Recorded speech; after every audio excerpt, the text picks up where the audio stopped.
पुण्याच्या पुरंदर विमानतळासंदर्भात आज मुख्यमंत्र्यांसोबत महत्त्वाची बैठकीत मोबदल्यासह भूसंपादनाबाबत सध्या निर्माण झालेल्या तिढ्यावर मार्ग निघण्याची शक्यता। पुणे विमानतळावरून उड्डाणं वाढणार, 15 स्लॉटसाठी लवकरच मार्गांची निश्चिती। पुणे विमानतळावरून दररोज सुमारे 200 विमानांमधून 35,000 प्रवाशांची वाहतूक।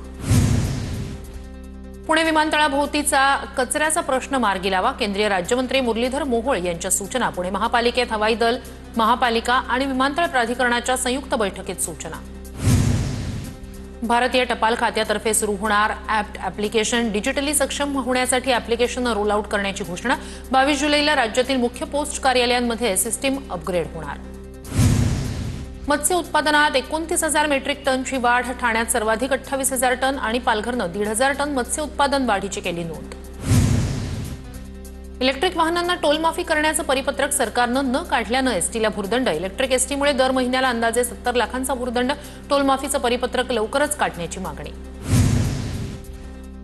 देशात इलेक्ट्रिक कार विक्रीचं प्रमाण गेल्या 3 वर्षात 21 पटीनं अधिक। इलेक्ट्रिक कार विक्रीचं प्रमाण 2028 पर्यंत 60% अधिक होईल, तज्ज्ञांचं। महाराष्ट्रात वीज दर अन्य राज्यांच्या तुलनेत सर्वात कमी होणार। 100 युनिटपर्यंत वीज वापरणाऱ्यांना 24% दर कपात। नवीन करारानुसार राज्यात 25 वर्ष विजेचे दर स्थिर राहणार, मुख्यमंत्री फडणवीसांची घोषणा। अमरावतीत 9,97,00,000 रुपयांचा जीएसटी घोटाळा उघड, एका व्यापाऱ्याला अटक। 7 व्यापाऱ्यांना व्यापार विना बिल दिल्याचं तपासात उघड।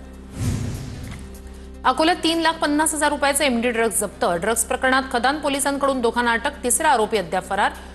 गौरक्षण रस्त्यावरील परिसर। जळगावच्या अंमळनेरमध्ये भांडेवाटप प्रक्रिया थांबवली। भांडेवाटप थांबवल्यानं महिला बांधकाम कामगार आक्रमक, कामगार महिलांनी राष्ट्रीय महामार्ग रोखला।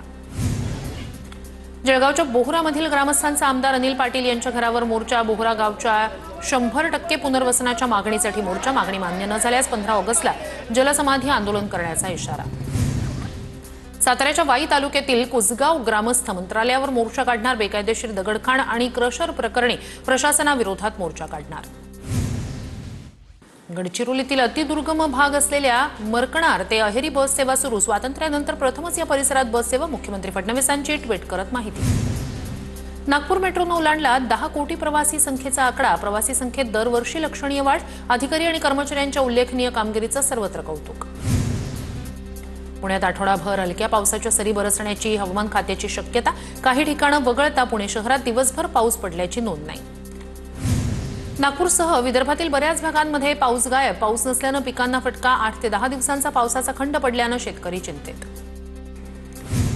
परभणी जिल्ह्यावर दुबार पेरणीचं संकट गडद। गेल्या काही दिवसापासून पावसानं दडी मारल्यानं जिल्ह्यातील खरीपाची पेरणी धोक्यात, शेतकरी चिंतेत।